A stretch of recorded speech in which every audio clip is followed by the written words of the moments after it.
This is ABC News Nightline. The 96 votes. Hello, I'm Ted Koppel, and this is Nightline.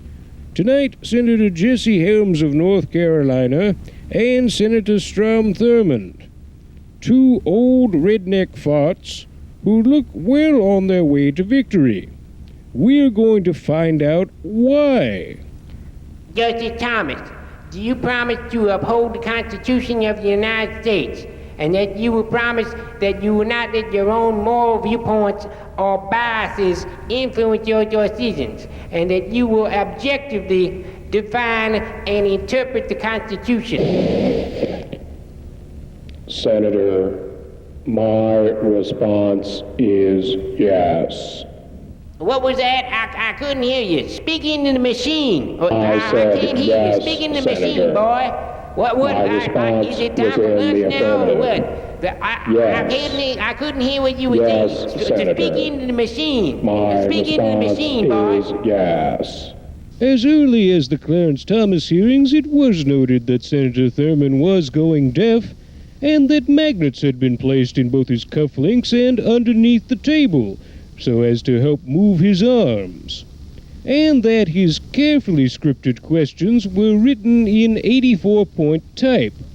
But none of that seems to matter much to most South Carolinians, because even today, the majority of the state is still made up of peckerhead morons. I want to vote for Strom. He's my man. I want to vote for him again and again and again and again. I want to vote for Strom. Strom!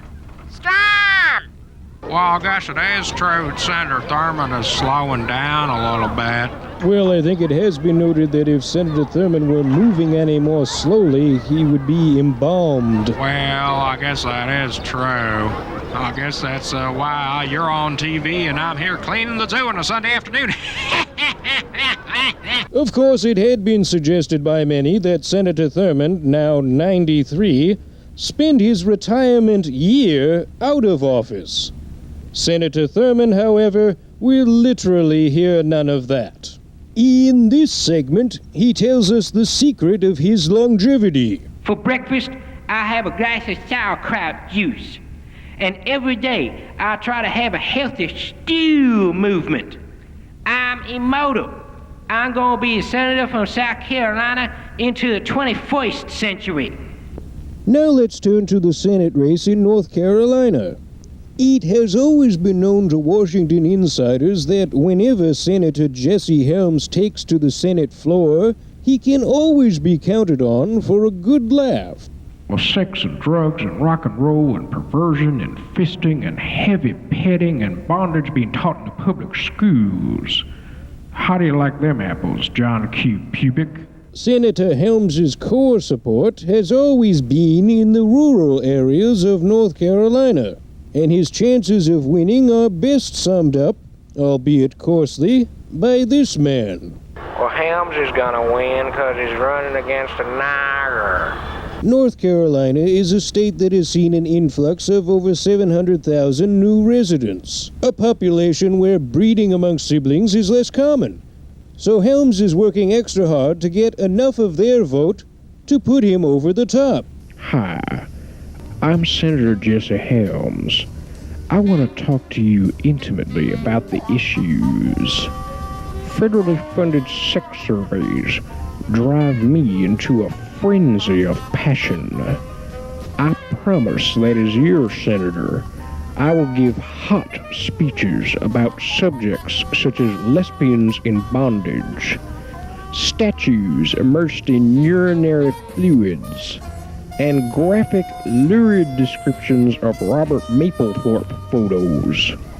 Child pornography on the internet is not a taboo subject as far as I'm concerned.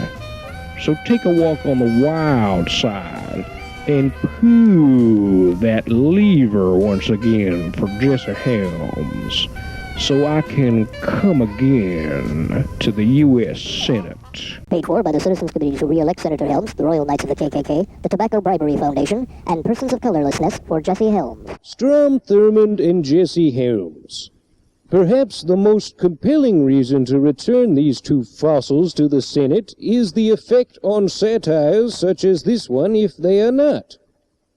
The death watch of Senator Thurmond will be amusing to say the least, and Senator Helms can always be counted on for a midnight bill banning the word poop from the internet. The prospect of smooth-talking, educated senators from the Carolinas does not bode well for the future of humor in America. I'm Ted Koppel. From all of us at ABC News, good night.